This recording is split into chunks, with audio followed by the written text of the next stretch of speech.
Just let me know when I should begin. Yeah?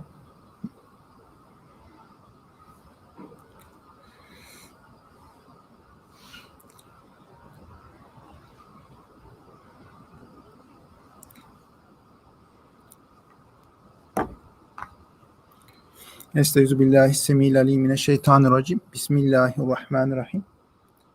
Elhamdülillahi ve selamun ala ibadihillezine istafa. Allahümme salli ala abdike ve rasulike en nebiyyül ümmi Muhammedin Mustafa. Hatemen nebiyyin ve imamel murselin ve ala alihi ve sahabihi ve etba'i mecmen ve ba'd. I would like to begin by thanking the University of Texas Dallas for sponsoring and hosting this event. Inshallah, we will in this presentation talk about Islamic studies in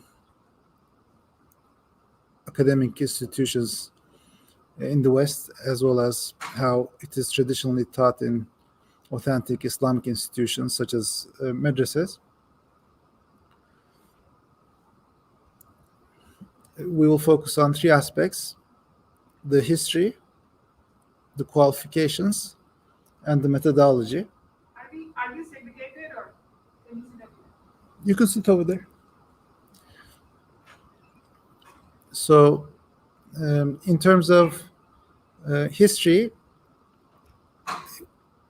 as you know, Islamic knowledge is...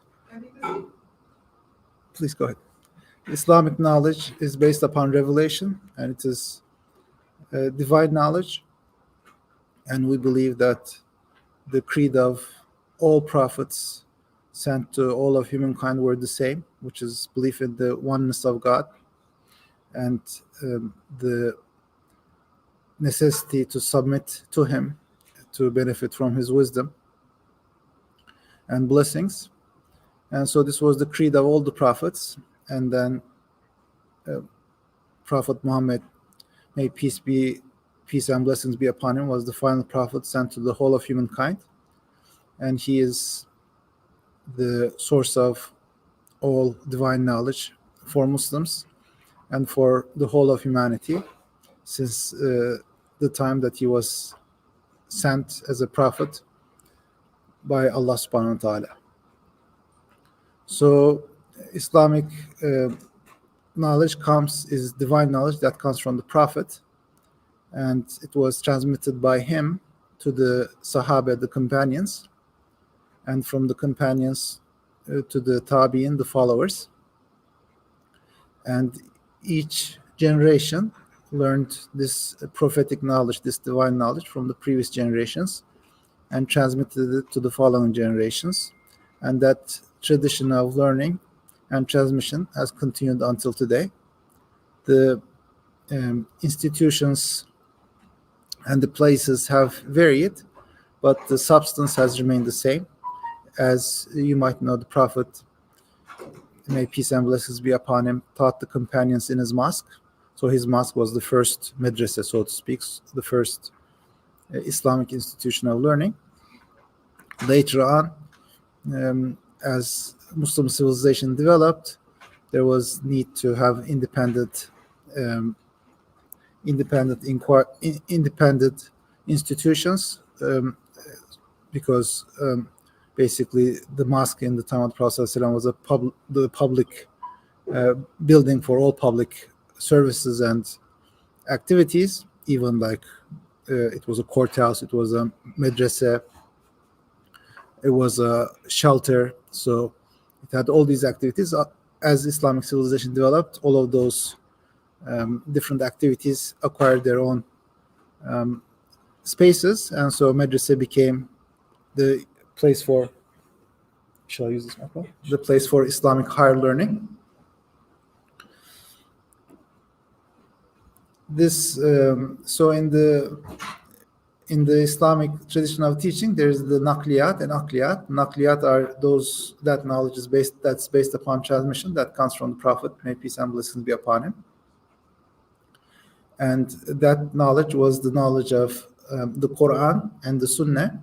The Quran was revelation that is recited, in which both the meaning and the words came from Allah subhanahu wa ta'ala. And then the Sunnah is called Wahi Gayru Matlu, where the meaning came from Allah subhanahu wa ta'ala, but it was articulated in the words of the Prophet sallallahu alaihi wasallam himself.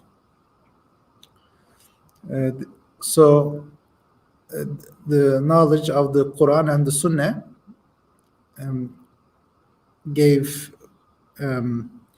was sort of studied under fiqh and aqidah, because the ahkamul shar'iyya, the rulings of revelation, are either relate to our beliefs or to our actions. When they relate to our beliefs, it's called aqidah, those things that we should firmly believe in. And when they relate to our actions, it's called ahkamul shar'iyya al-amaliyya, those ahkam rulings that relate to our actions, and they're studied under fiqh, right? So those are the four fundamental Islamic sciences: knowledge of the Quran al-Karim, the Noble Quran, the Sunnah and Nabawiyya al-Sharifa, and then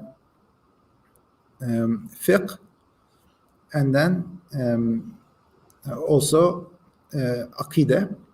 Now,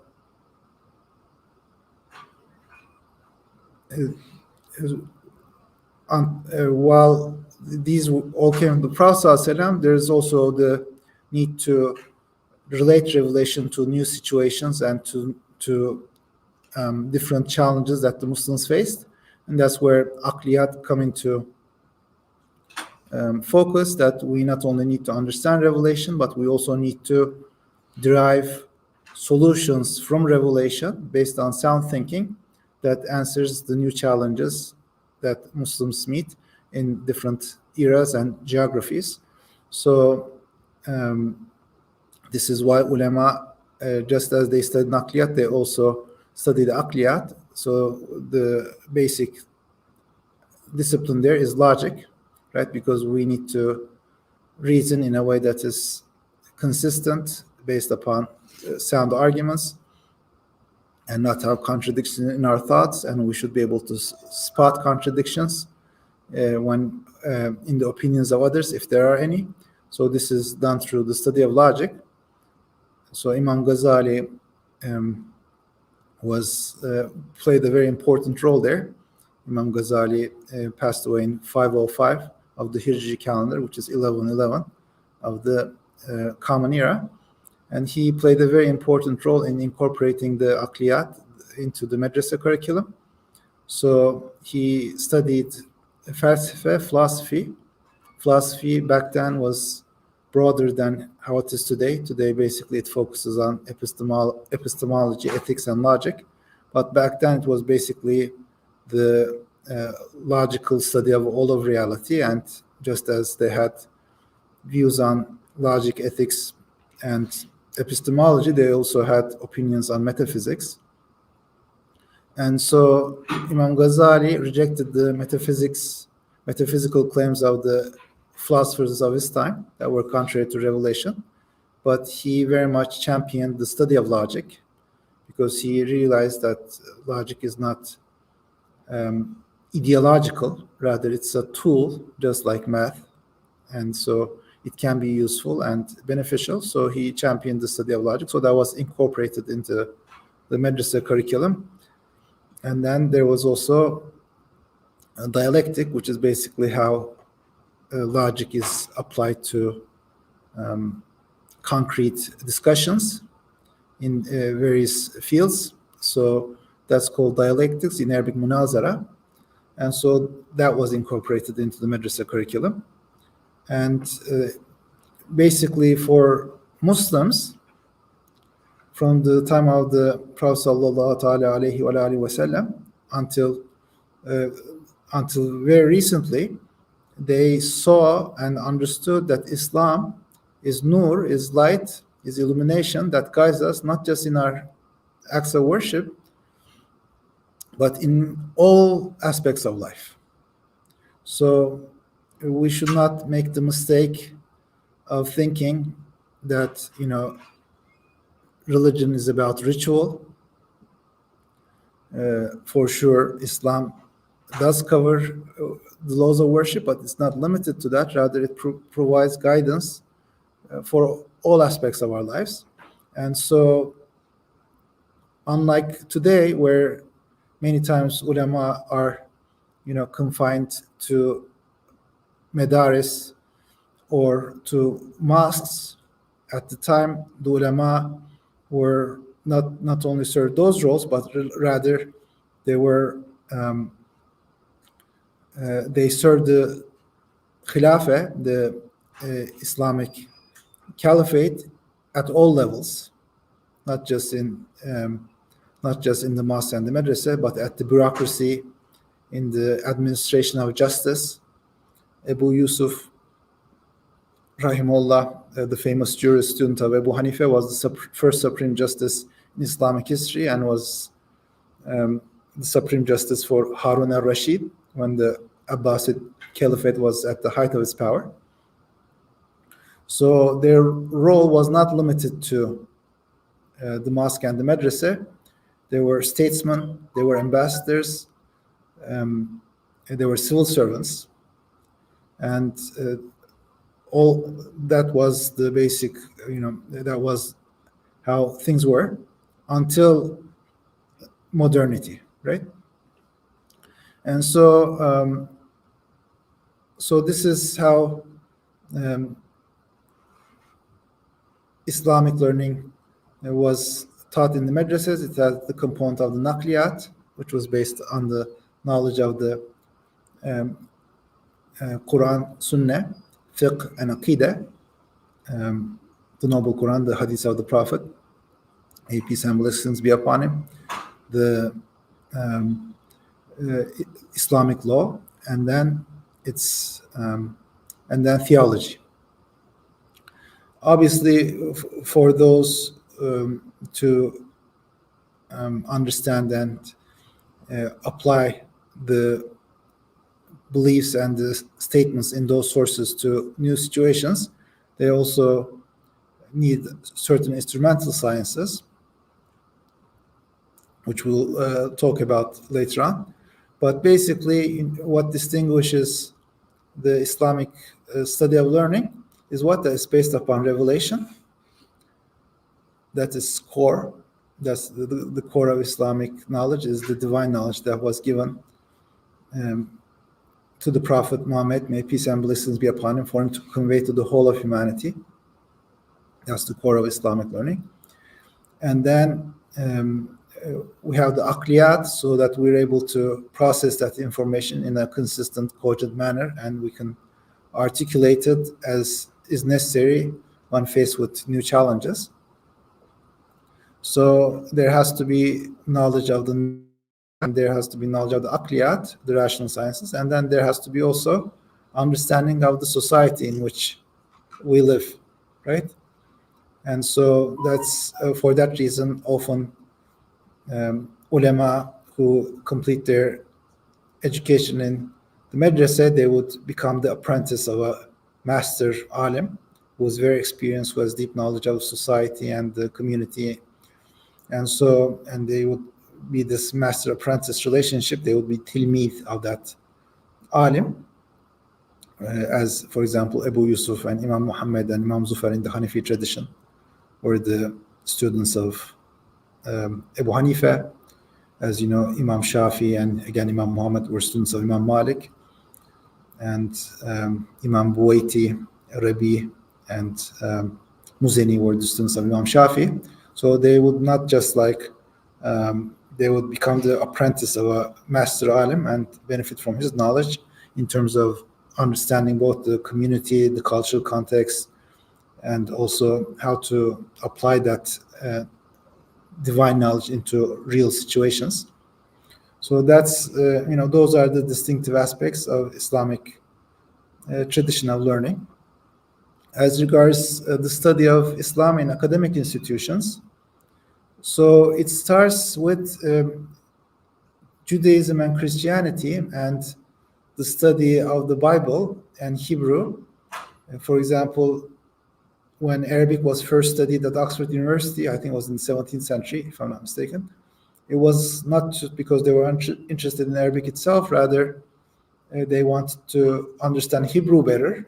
And so they realized to understand how Hebrew developed as a Semitic language, they need to understand Arabic. So in the Western institutions, academic institutions, Islamic studies was very much in the shadow of the study of the Old Testament and the New Testament and the Bible and Semitic languages. So we have to understand that, because they don't start from a blank slate, a tabula rasa. They start with certain cultural current, right?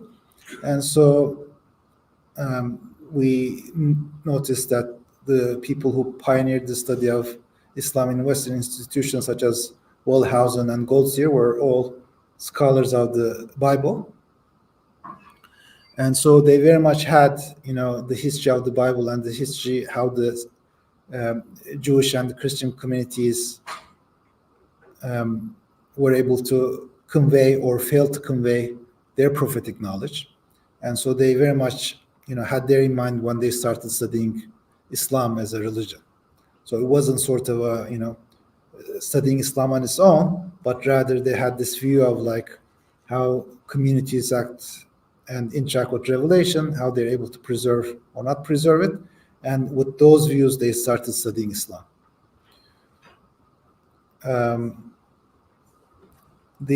So that's Orientalism. Again, Orientalist traditions. In the Orientalist tradition, Islam was originally studied in the shadow and in the context of the study of the Bible and Semitic languages. The other really important thing we need to appreciate and understand in terms of how Western historians and experts approach to Islam is the issue of how the standards for studying history as a whole changed in the West. Okay? So if we look at historians in the West before the 19th century, we see that they very much act like Muslim historians in the sense that they use narrative sources. For example, to give certain examples, like Thucydides, the famous historian of the Peloponnesian Wars, was a general, and so who witnessed some of the events. So there wasn't really like the study of history as a whole was not a profession. It was something that people did on the side. This was true for both Muslim civilization and non-Muslim civilization in the West. I mentioned Thucydides.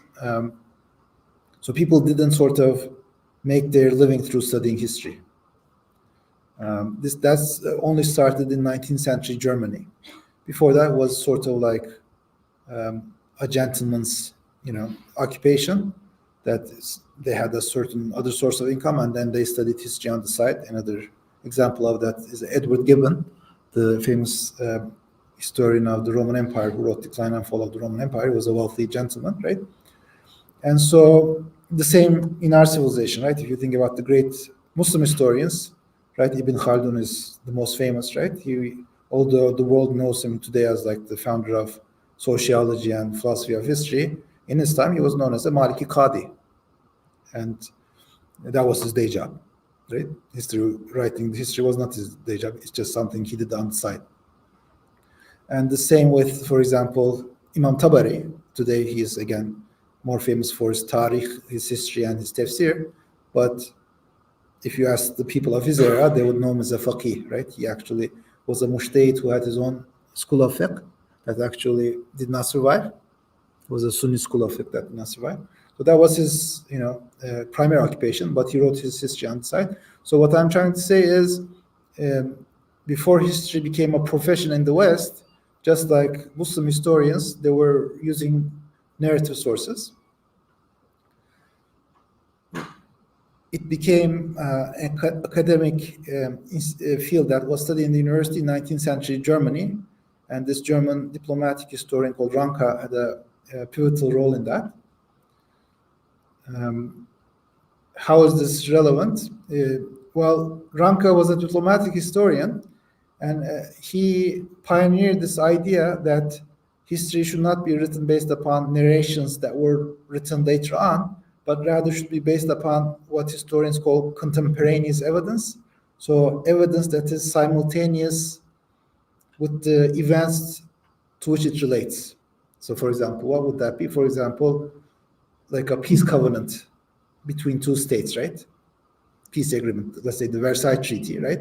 So it dates to the time from which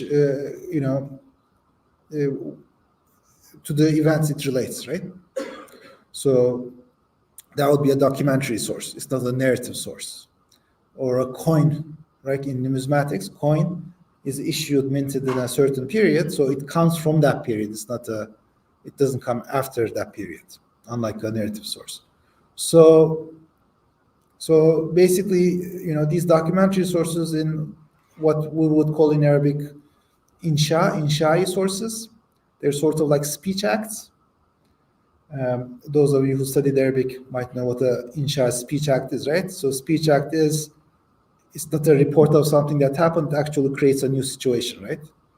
So when the judge says guilty, he's not informing people that the person is guilty. He's saying, I've decided that this person is guilty and he will experience its consequences. So that's called insha in Arabic, a speech act in English, right? So the documentary sources are insha sources, right?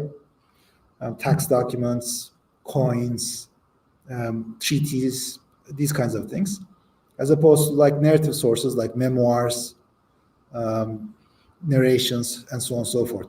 So to put it in Islamic terms, Ranke pioneered this idea that the study of history should not be based upon ikhbari sources, based on reports, but rather inshai sources, documentary speech acts that come from the same time as the events they relate to. Okay? Now, this worked really well with modern European history because in modern European history, there is sort of the opposite problem of medieval history. In the modern European history, there are more documents than anyone can read, right? So there's just so many documents, right? Every tax, form is a document, right? Every, presidential order is a document, so on and so forth. So you have thousands and thousands of pages of documents. So that's sort of like a very fertile field for the historians to engage with, and a tremendous amount of material, right? So the approach that he advocated made a lot of sense for modern European diplomatic history. But what happened is, as those of you who study logic know that one of the most common logical mistake is in false universal generalization. What happened is, in the field of history, that became sort of generalized to all fields of history. Okay, not just diplomatic modern history where there are ample amount of documents, but even to medieval history or even classical history. Okay, so, and this isn't related particularly to Islam. It's just relevant to all study of all fields of history in modern academic institutions. So if you look at the early Orientalists, just like, for example, Hadith scholars, even though they might get different conclusions, they use narrative sources. Okay. Well, what happened is gradually this documentary approach in the study of history also came into Oriental studies, and so these historians, did not want to use narrative sources. They want to use documentary evidence. Okay, and here there was a important bifurcation of how Islam is studied in West and how it is studied in Islamic institutions, right? Because once you put the stress on documentary evidence, it sort of reduces history to its auxiliary sciences of paleography, numismatics, archaeology, right? So if you think about it this way, many ulama consider Sahih Bukhari to be the most sound hadith source in Islamic civilization. So Sahih al-Bukhari dates from the 3rd century. Okay, so for the modern historian, as well as this new breed type of Orientalist, a coin from the 7th century, the first Islamic century, is much, much more valuable than all of Sahih al-Bukhari. Why? Because Sahih al-Bukhari is from the 3rd century. So they would think what? They would think, oh, Sahih al-Bukhari is a very interesting source for how people think in the 3rd century, but we cannot rely on sources written in the 3rd century to understand what happened in the 1st century. Okay? So what should we look at? We should look at archaeological evidence, we should look at paleography, we should look at numismatics. So what I'm saying is these two, currents really affected Orientalist thinking as regards Islamic studies. One is the sort of prejudices they had concerning how people interact and act within religious communities that they had from the study of Judaism and Christianity. And the second is this modern historical methodology of relying on primarily on documentary evidence and using that as sort of like the most important source and standard of writing history. Okay? So that gives you a sort of background into how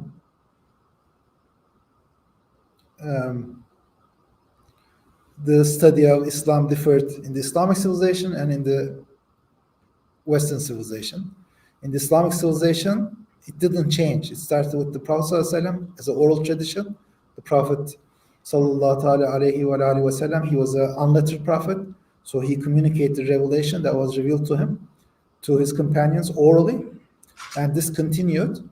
And when the written tradition did emerge, beginning with the second half of the 2nd century, it was as to complement the oral tradition. So the oral tradition was primary, the written tradition was supplemental, and you can very much see this, like the classical sources of Islamic knowledge are very difficult to decipher without access to this continuous oral tradition, because essentially they were written as lecture notes by ulama for other ulama.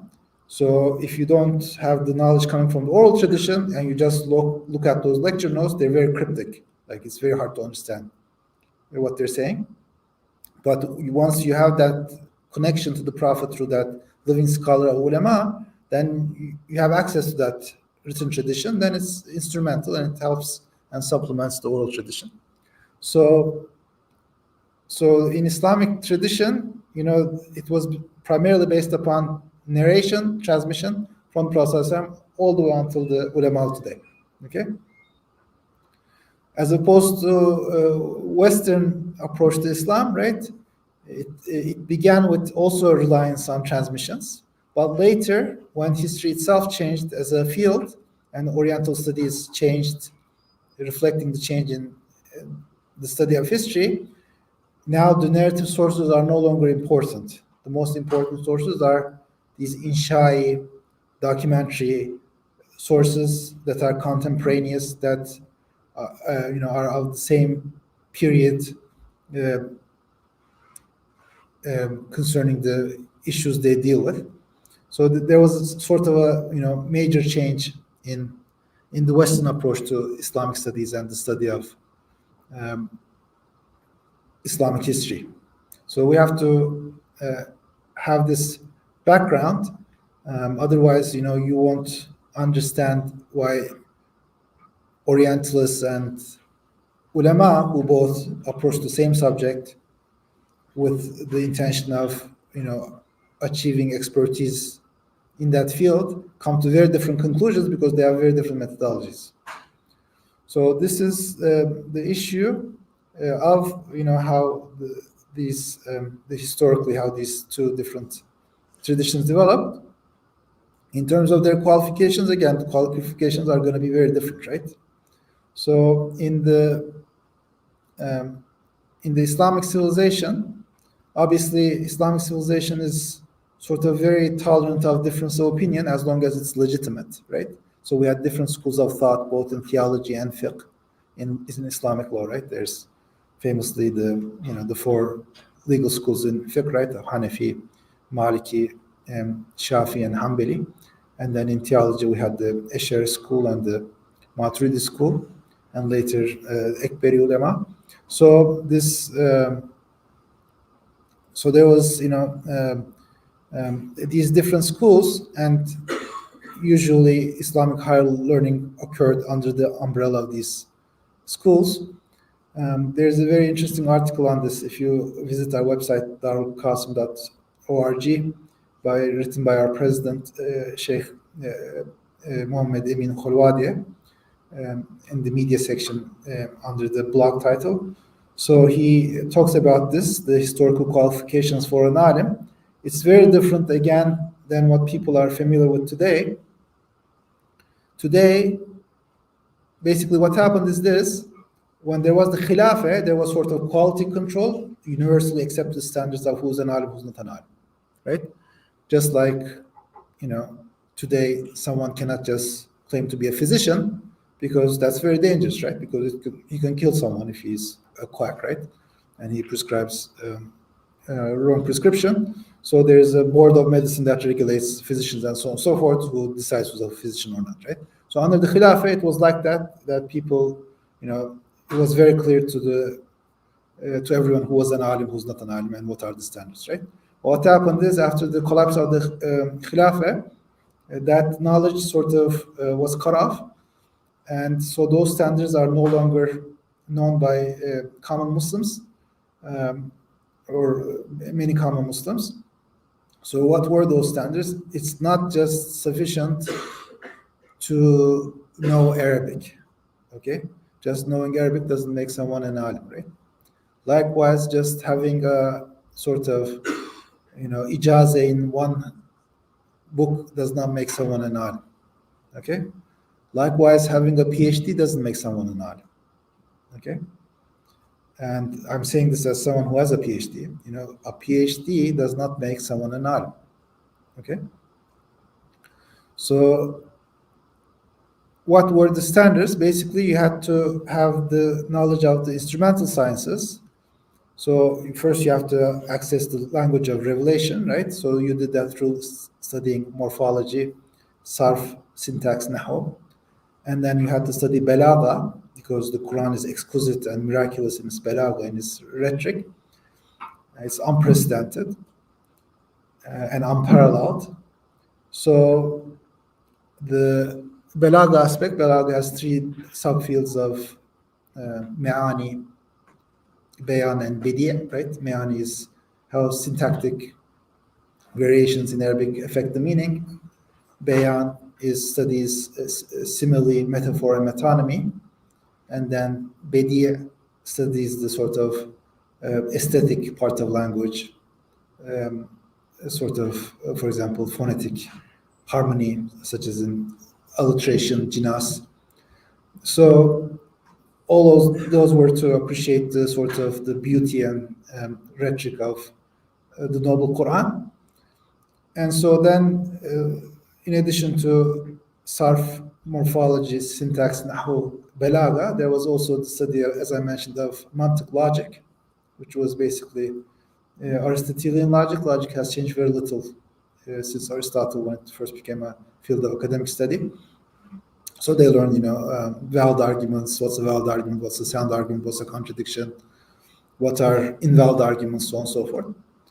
And then there was also munazara, which is how you apply logic to real intellectual discussions. So these were the instrumental sciences. So you need to have these under your belt, right?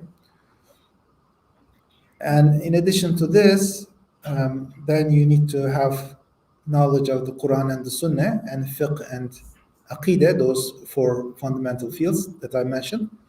And so they were sort of like, depending on the school, sort of criteria, universal standards as to which works do you need to master to be considered an alim, right? So in the and some of those works were so exquisite and so had so much prestige that they were studied as like in more than one school, right? So in tafsir, the standard was Jalalain, right? Every alim has to be at a level where they can, understand, teach Jalalain of Jalal, that's attributed to two ulama that had the same name, Jalaluddin. So you have to master the Jalalain, and then in hadith, the curriculum was usually started with the 40 hadith of Imam Nawawi, Arba'in al-Nawawiyya, and then Riyadh al-Salihin, which gives sort of the civilization values of Islam.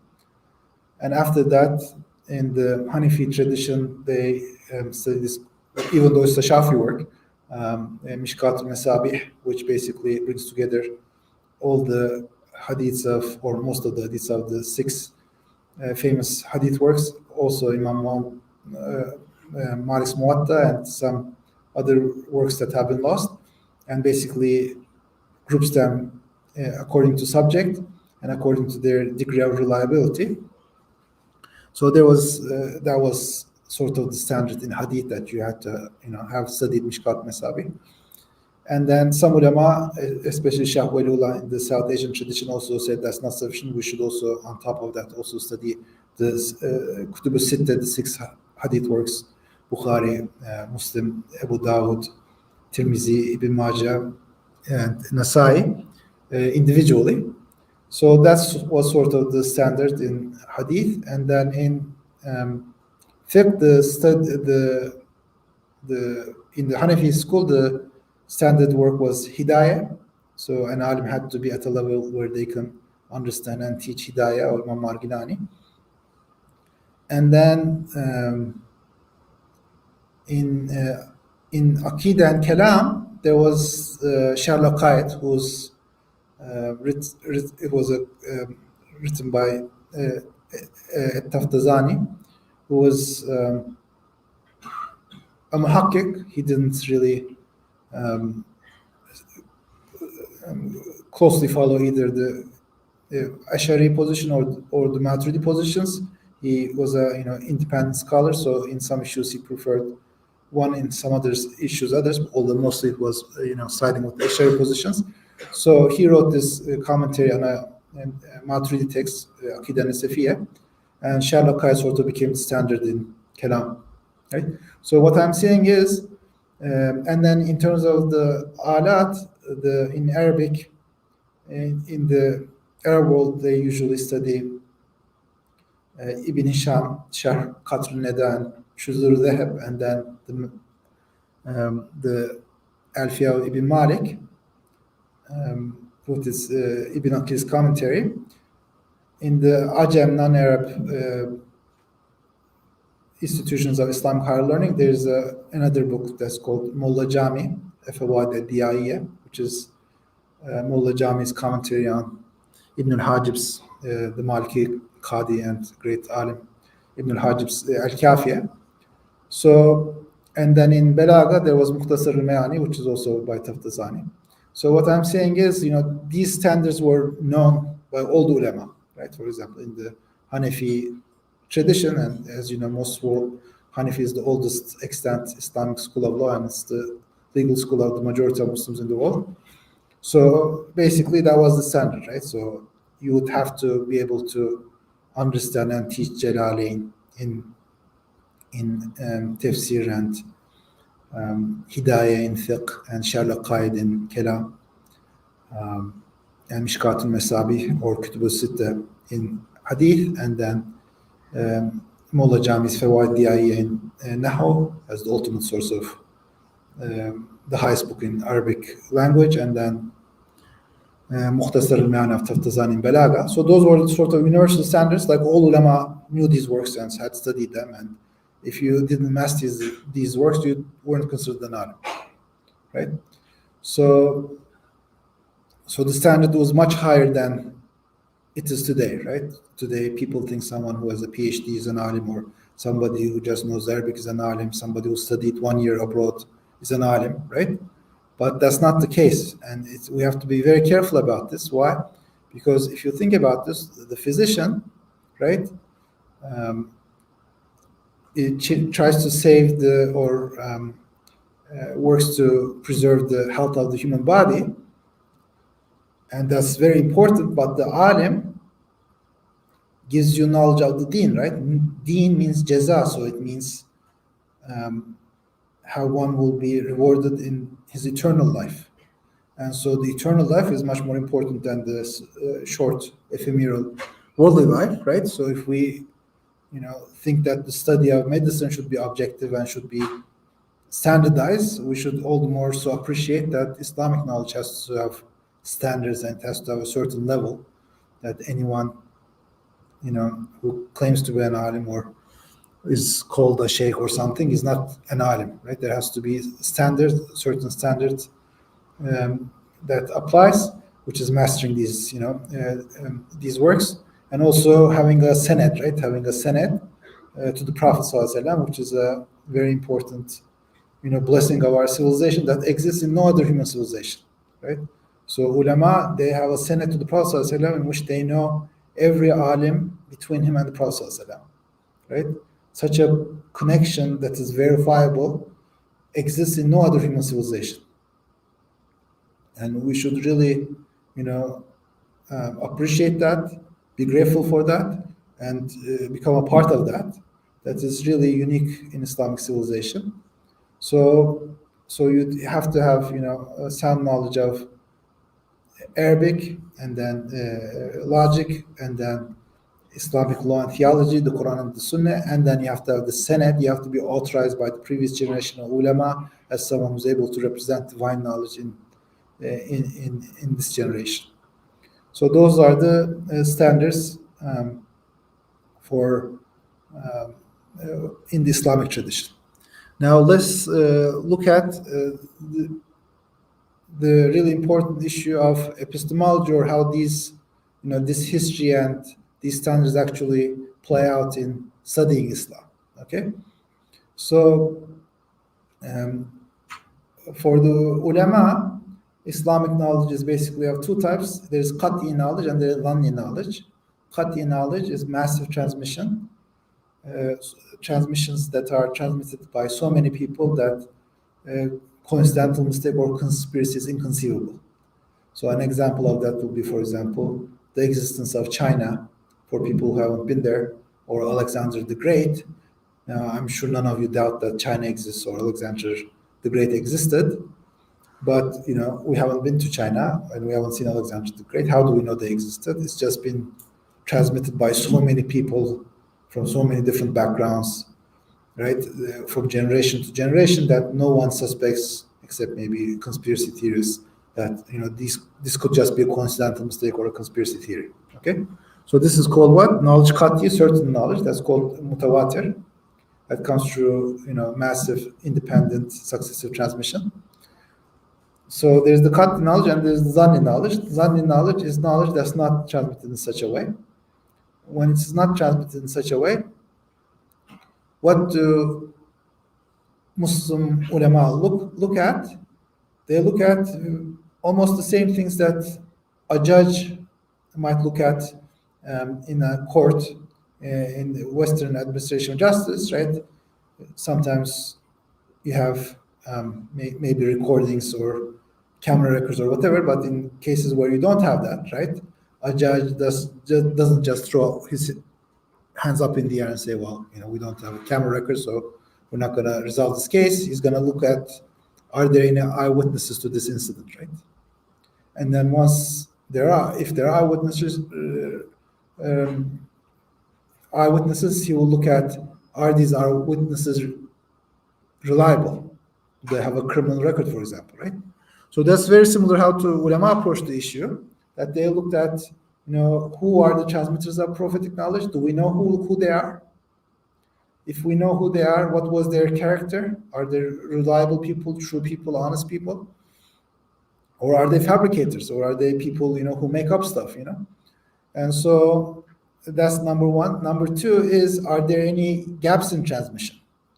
That has this transmission been transmitted from one eyewitness to another? Okay? And so for the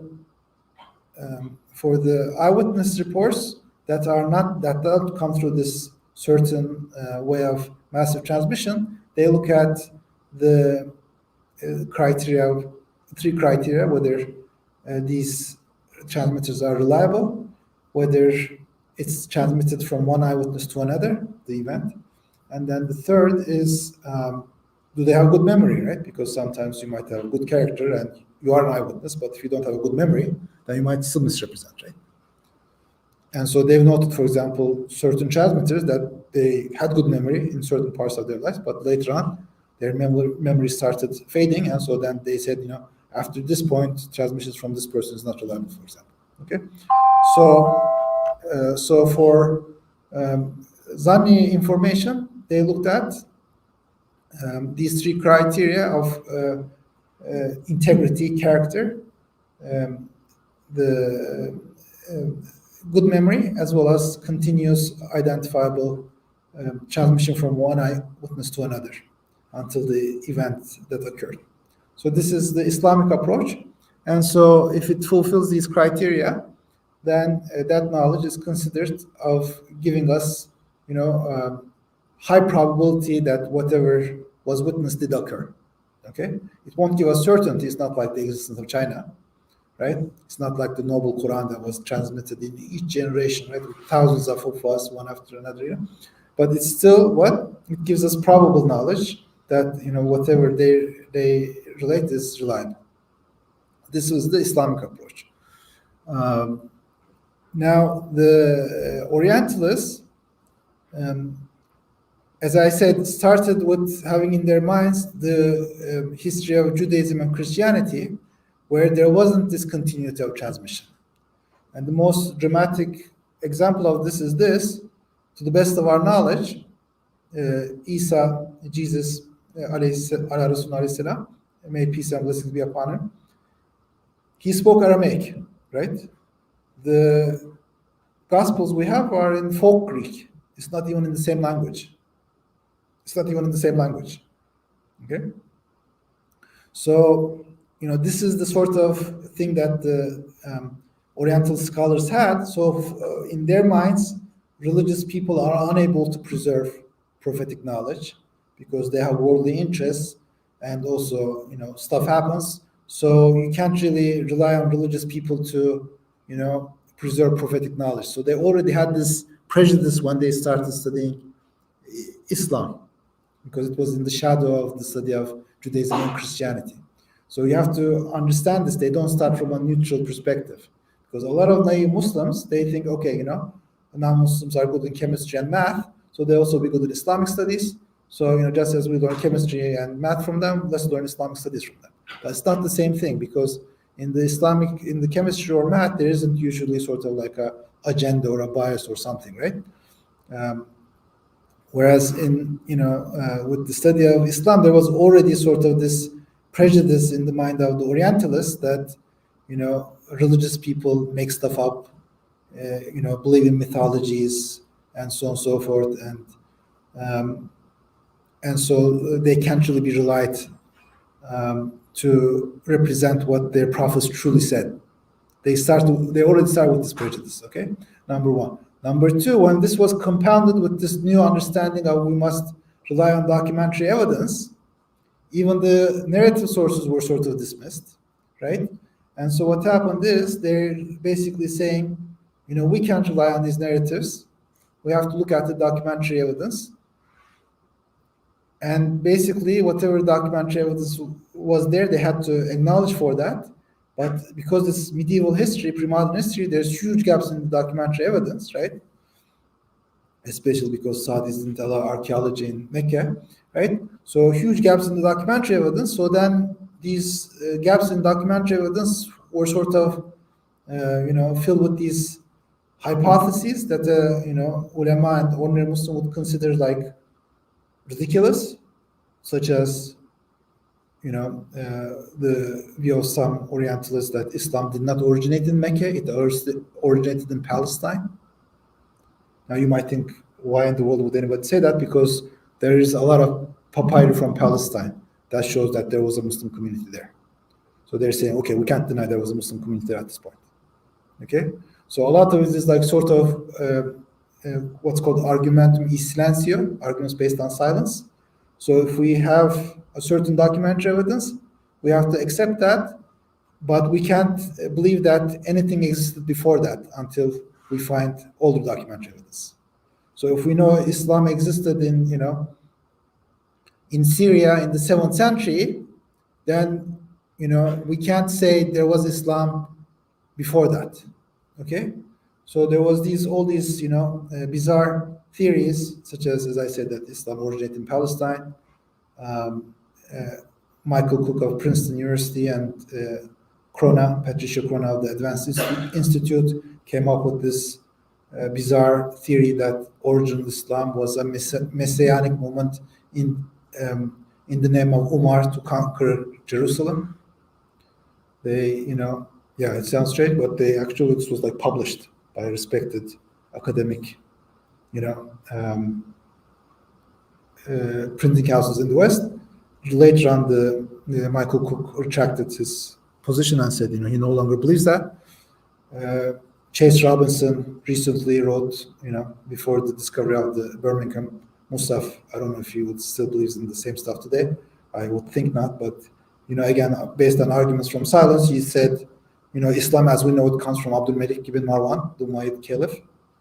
Why? Because he was, in his time, the Umayyad Empire was very strong and wealthy, and they invested in expressing Islam in material things such as, the inscriptions on the Dome of the Rock, coins, palaces, so on and so forth. And so he argued that, Islam as we know it comes from Abdul Malik ibn Marwan, the Quran comes from him, so on and so forth. Obviously, then they found the Birmingham Musaf, right? And that was carbon dated with 75% probability from the time of Uthman radiallahu anhu. So I would assume he doesn't, hold the same opinion today. But anyhow, so that's, basically how they approached it. They sort of said, we're not going to use these narrative sources, such as Sahih Bukhari or the Sirah of Ibn Ishaq. We're going to look at documentary evidence, coins, archaeology, paleography, parchments, so on and so forth, inscriptions, and then the gaps will just fill with our hypotheses. And if there's a way to test them, we'll test them. Otherwise, it will be just like sort of these historical theories. So that was the Orientalist approach, and so that's how it played out over there. Now we don't. And so the ulama, obviously, I said a completely different approach, and so they don't, agree with the Orientals on two fundamental issues. One issue is this issue of tawatur, right? For the Orientalists, tawatur is not a source of knowledge. So that's how they're able to come up with these very bizarre ideas that Islam originated outside of Arabia, or it was a messianic movement in the name of the Messiah Umar to conquer Jerusalem, or Abdul Malik, invented Islam or something like that. How can they come up with these bizarre sounding theories? Because they reject tawatur. So they not only reject transmissions that are what we would call khabar wahid, of probable transmission, they also reject certain transmissions. So that would be equivalent to rejecting Alexander the Great. Okay. So that's the fundamental difference between the Orientals and the ulama. We consider tawatur, this massive transmission, to be a source of certain knowledge, and they don't consider it to be a sort of knowledge at all, right? Again, they're very much prejudiced by Christianity, right? For example, Christians believe that Isa alayhi salam was crucified, right? And so this is millions of Christians believe that. Now the historians know the historical evidence for that is like not cogent to say the least. So that's so they have that prejudice in their mind. So they won't accept massive transmission, right? So that's a fundamental difference between the Islamic academic tradition, epistemology, and their approach. And the other way is, again, as regards narrations. Now, Goldziher, who was this Hungarian Jewish Orientalist, he made the following argument. Ulama always knew they were fabricators of hadith, right? So in fact, ulama wrote books on fabricators of hadith. They identified these individuals fabricate hadith, right? And the Orientals knew this as well. But Goldziher made the claim that not only were there fabricators of hadith, that the sources of hadith that are considered reliable by Muslims, such as the Kutub al-Sitta and so on and so forth, they also claim unreliable hadiths that contradict each other. And so the fact that they contradict each other, he tried to explain that by claiming that there were these groups of partisan people who fabricated hadiths according to their own ideologies and beliefs, and somehow this went unnoticed and the other ulama weren't aware of this, so they found their ways into the classical sources of hadith. So this was Goldsmith's position, that not only was there fabrication hadith that was discovered, but there's also fabrication hadith that wasn't discovered, and that basically the books of hadith considered authentic by Muslims contain these fabrications, and there's really no way to separate the wheat from the chaff, the baby from the bathwater, so we just can't rely on them at all. Okay, so this is the Orientalist perspective as regards the hadiths. Okay, and so the ulama approach it differently. They are aware that they are fabricators, and they're also aware that there can even be contradictions between in hadiths that are in the Kutub al-Sitta. But the where we disagree with them is this, that won't make us abandon a methodology that is known to work, which is the idea of an eyewitness report, right? What I mean is this: it is possible that, for example, in the court, two eyewitnesses relate the same event in different ways for whatever reasons. Okay, when this happens, a judge does not say, well, you know what, this eyewitness stuff doesn't work, so we're no longer going to rely on eyewitness testimony in courts. You see what I'm saying? No judge is going to do that, right? They are aware that in certain cases, eyewitness testimonies do have contradictions, and that has to be explained somehow. Or if it cannot be explained, then you can't really pass a verdict on it. But you're not going to throw away the whole concept of eyewitness report because there are some contradictions in eyewitness testimonies. So that critique of the Orientalists wasn't something new. In fact, there were this theological group known as the Mu'tazilis who made the same argument. They didn't reject mutawatir transmissions, but they did reject these zanni, probable transmissions in hadith. They made the same claim. So this is not a sort of a claim that ulama are encountering for the first time. If you read Imam Shafi's Kitab Jimali min his he has a debate with two Mu'tazilis who basically say the same thing as the Orientalists say. Okay? That these hadith transmissions are not reliable unless they did accept tawatur. But one of them said, we won't accept any hadith transmission, and the other said, we will only accept hadith transmission on which all ulama agree. Right? So that's not a new critique. That was already there before, so ulama are familiar with that, and they have an answer to that, which is what? We're not going to throw away the system of eyewitness reporting just because there happens to be inconsistencies or certain contradictions, seeming contradictions between eyewitness reports. Okay? So what happens is you try to resolve it, meaning which eyewitness report is more likely to be accurate, right? And then if there's no way to figure it out, that's called ittirab technically in hadith. If there's ittirab, then they won't use those reports. Okay? But they won't throw away the whole system because there are certain eyewitness reports that seem to contradict each other.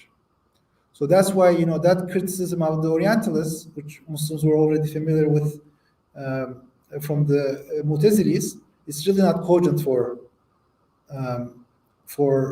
the ulama, because ulama are saying, look, this is a universal standard. That's when somebody tells you a report, you look at his character, his criminal record, so to speak, right?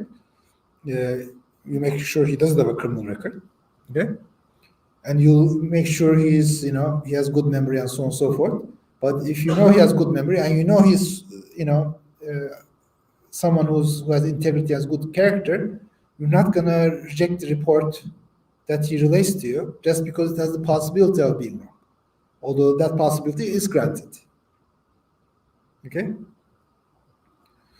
So that's those are some of the fundamental differences between Orientalism, the study of Islamic history in the West, and how it is done in Islamic educations of higher learning.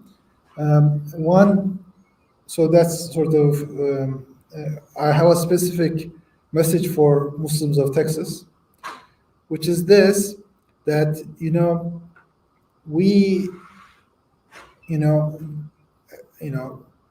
very much appreciate community service, right? And community service is very important. And courage and generosity has always been the distinguishing features of the Prophet ﷺ and his community. So, in no doubt that community service based on courage and generosity is very important, right? But you must realize that divine knowledge, ilmul ilahi, is as important. In fact, it's even more important, because from that source of divine knowledge we learn those, moral perfections. You see what I'm saying? So Allah subhanahu wa ta'ala, because He has, eternal knowledge of everything, and He, knows the tendency of Muslims, He addressed this in Revelation, right? So, Estaizu billah, Allah subhanahu wa ta'ala said, وَمَا كَانَ الْمُؤْمِنُونَ لِيَنْفِرُوا كَافَّةً. Muslims should not go out altogether, right? In each community, there has to be certain people who devote themselves to studying Islamic knowledge. And so we have to, appreciate that, and by all means, community service is very important, and you should engage in community service and support it and so on and so forth. But there has to be some individuals who devote their lives to prophetic knowledge. Okay, and that's very important to preserve the prophetic tradition of learning, because this is based upon this, oral transmission of, heart to heart that goes all the way to the Prophet ﷺ. So, I know in Texas you very much, are engaged in community service and, have these big projects and so on and so forth. But we must really recognize the importance of Islamic higher learning, right? And, we have to, engage in and support activities of Islamic higher learning, and, and we shouldn't look down upon it, because this is a really big mistake, okay? And it's a materialist mistake. We shouldn't, go with the fashion and, sort of have material accomplishments as our benchmark of measuring success. A big building is no doubt impressive, right? But Prophet ﷺ didn't build big buildings, right? His greatest, miracle was what? Transforming people's hearts, and perfecting their character, and conveying divine knowledge to them. So what I'm saying is, no doubt, big buildings are good and important, and they have their function and so on and so forth. And we should have Islamic high schools, we should have community centers, we should have mosques, and so on and so forth. But we have to invest in Islamic higher learning. Okay, we're probably the only religious minority in this country that doesn't have its own university, right? Almost every Christian denomination has its own university. Jews have their own universities. Okay, so we should have institutions of higher learning that are under the Islamic creed, that are illuminated by the light of revelation, and we should invest in that. And so, we shouldn't.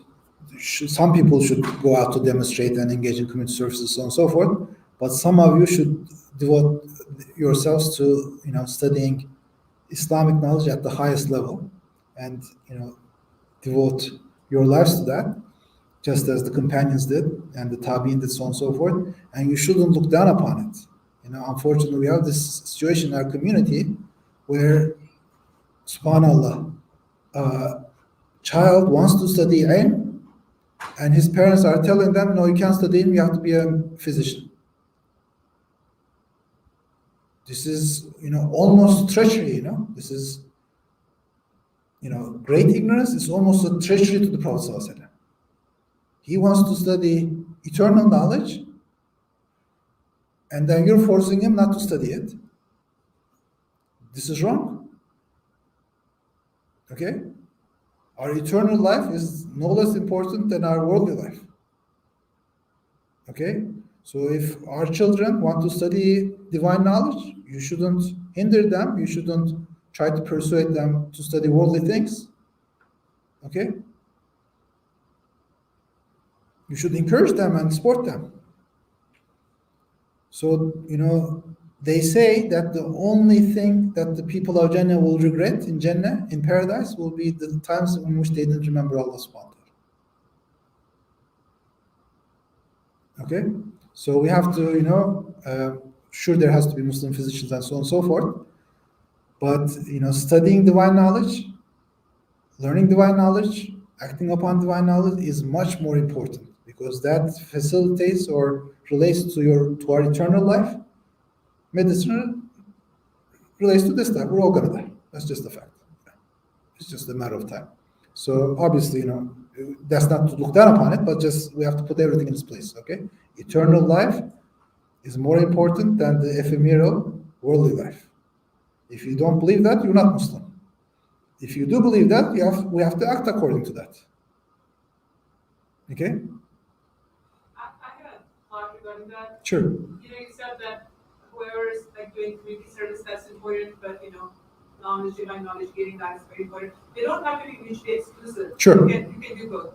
Also, there's a certain thought in certain parts of our Islamic community where they think that if you are devoted to learning Islamic knowledge, you cannot take part in politics. You have to just be all to God. I find fault with that system. So right now we can be gaining Islamic knowledge and we can be taking part in the political process of our country, because our Prophet Muhammad was a warrior, he was a scholar, he was an imam, he was many things. So he just did not wear one hat, he was wearing many hats. So I think we don't have to say that everything has to be mutually exclusive, we can do it all. Inshallah, we can try it. And some of them will be more devoted to learning knowledge, and some will be more devoted to doing community service, and some will be more political Islam. But it doesn't have to be always mutually exclusive. That's what I was For sure, it doesn't have to be exclusive, but we have to appreciate that the Prophet ﷺ was primarily Rasulullah. Yeah. He was the messenger of Allah. So he was a statesman, he was a warrior, as you said, right? But what guided him and drove him was not being a statesman nor being a warrior. As you know, he was a very shy person. He followed revelation, and if he did anything in those areas, it was always with the light of revelation. So yes, no doubt, and I mentioned this, right, that ulama of the past, they were statesmen, right? Ibn Khaldun was sent as an ambassador to the Mongols, and I told you Abu Yusuf was the Supreme Justice Qadir Kudat of Harun al-Rashid, so for sure they were statesmen, Ahmed Cevdet Pasha, who was an alim and a general, he drafted the Mejelle, the Ottoman commercial law of transactions, and so for sure I completely agree, right? But what I'm saying is, we don't have sort of any shortage of that, of Muslims wanting to engage in community service. Like all Muslims naturally know the value of that and appreciate that and want to engage in that. But there has been a loss of sort of interest in divine knowledge. Okay? As I said, I gave you the example, like parents say to their children who want to study divine knowledge, don't study divine knowledge. Yeah, but being a physician is something worthy, but community service being like a Muslim, for example, I feel like in our Islamic schools, we really do not have community projects for kids where they go out and work in the community representing themselves as Muslims. Churches have a lot of that, but we don't. So I do make a distinction between being a physician, which is just very worldly and just for the sake of money, but doing No. If the physician doesn't have to be for the sake of money. I mean, Islamic is doing it for the sake of money. Yeah, because a physician, you can be a physician for the sake of Allah subhanahu wa ta'ala as well, right? Yeah. So to help Muslims to represent Islam in the best way. So just as it is, it depends on the intention, right? Again, the community service you can do for Riyadh to become famous, or so that people admire you as well, right? So again, it's a matter of niyyah, right? Just as you can have very good intentions in community service, you can also have very good intentions in medicine. And I completely agree with you. I'm not saying this is a zero-sum game, one or the other, but I'm just saying that generally our community does appreciate the importance of community service. It seems to me more than they appreciate the importance of devoting oneself to divine knowledge. And Allah subhanahu wa ta'ala commands us that some, not everyone, but some people, and they are the best of Muslims, because Prophet said the best of you are those who study and teach the Quran, that they have to devote their lives to learning divine knowledge. And the companions did that. There were companions such as Abdullah ibn Masud, Zayd ibn Thabit, Abdullah ibn Abbas, that they devoted themselves to divine knowledge and became institutions of learning, right? And so that's what I'm saying. I completely agree. It's not a zero-sum game. It's not one or the other. Both needs to be done. But we have to emphasize that this is really important, and we have to encourage our youth to study divine knowledge, so that the Islamic tradition of learning continues as it has always done. Yeah. Any other questions, comments? Go ahead. Your lecture was very beneficial.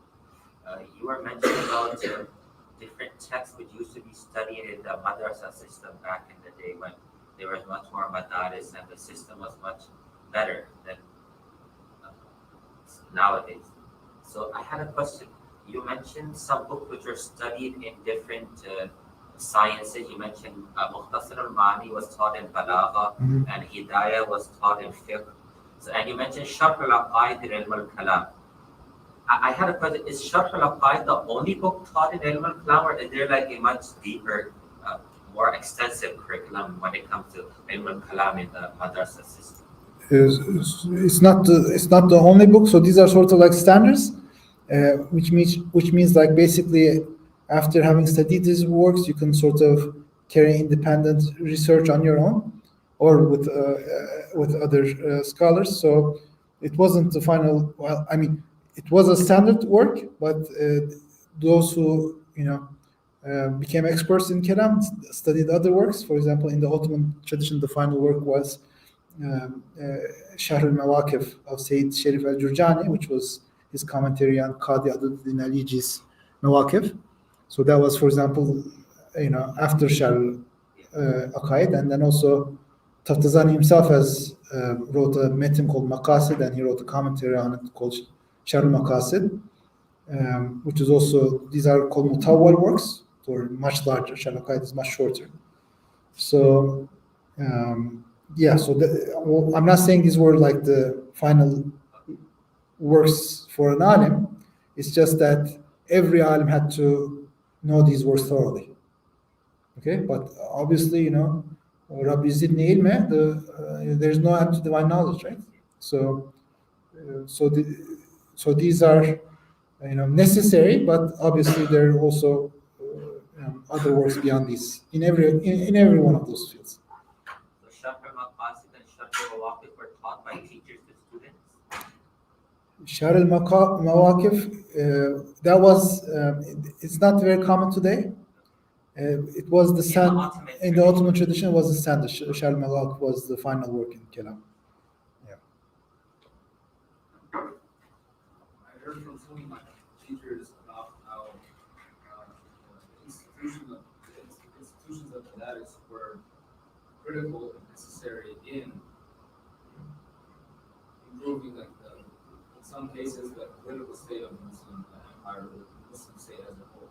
So, for example, it's been enough the freedom of Palestine from the Crusaders. They mentioned how Salah al-Ayyubi only came about from the Madrasah system, from the establishment of the Darus from Nuruddin Zengi, who perhaps expound on that idea that that is necessary in order for us to improve our political and martial state of affairs.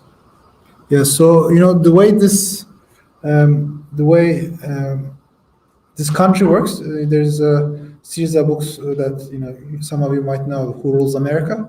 If you haven't read one of those works, you should read it. You'll have a better understanding how American government runs. So the way American government runs is basically, these congressmen, they usually have a law degree. They really don't know much about policy and that kind of stuff. So what they have is they have these think tanks that bring together academics from universities, and then some people who have experience in statecraft, and they come together and they formulate these policies, and then they present these policies to the chosen representatives, and when those chosen representatives approve of those policies or think they make sense, then they try to pass legislation in that regard. So the academic institutions and those think tanks play a very important role in how America runs, okay? So that's why I'm saying that we need to have Islamic institutions of higher learning, we need to have Muslim universities, and we also need to have Muslim think tanks, not just for community service that are just like talking about Muslim issues, but showing how revelation illuminates issues of international scope, right? And as I said, that's with Qadi al-Qudat, Abu Yusuf, who advised Harun Rashid, and Ahmed Cevdet Pasha in the Ottoman Empire, and so on and so forth. So these ulama were very much involved in state policies and recommended policies to the state. When the Mejele was written, many people were saying we should completely abandon fiqh and then just borrow French law in our economic transactions. And Ahmed Cevdet Pasha said, no, we shouldn't imitate the French law or borrow the French law. We should articulate our own codification of Islamic law. And the Mejele was the first codification of Islamic law in Islamic history. And Ahmed Cevdet Pasha, was at the head of that initiative. And he did convince the Sultan, and it was accepted. And it's, still studied, especially the 100 legal principles in its beginning, right? Qawaid al-Fiqhiyya in the beginning of the Mejele. So what I'm saying is, you're absolutely right. And, we need, ulama of that caliber. But again, that's not gonna, develop without devoting your life to it, right? The ulama of that caliber who understand revelation, who can relate it to issues of international scope, right? In a way that is, according to revelation, and in a way that is cogent and consistent. That's not going to happen without, making a very serious investment in Islamic higher education, Islamic higher learning. Okay, so we need to have Islamic universities. We need to have Muslim think tanks, and it is possible that statesmen, they look at what works, right? So in Egypt, we know that Yusuf alayhi salam, because he was very trustworthy and had this miraculous ability to interpret events, that the ruler of Egypt entrusted him with political authority, right? So what I'm saying is, if Muslims had their think tanks and they formulate these policies that are for the interest of the United States, right, then it is quite possible that congressmen and legislators in this country might benefit from those policies and take them into consideration. So, but we have to invest in higher education. Our scope in Islam should not be confined to community service projects, to Islamic high schools and mosques. No doubt those are necessary, but we need to expand our scope and invest both in terms of money and in terms of our lives, Islamic higher education in universities, in think tanks, in these advanced institutes of thought based on revelation. And I had talked about that too. I'm a Muslim chaplain in the community, and I think that once young students are able to go to like Darul Qasim and have like a bachelor's, it would be very beneficial if you could go to like a Master of Divinity program, and a lot of programs are offered like Bayana. There are many different programs. You can search up Islamic chaplaincy, and I feel like that is the best combination of Deen and Dunya, because with all that Islamic knowledge, you can go to secular institutes like prisons and hospitals and universities and apply that knowledge. And it's the best form of dawah.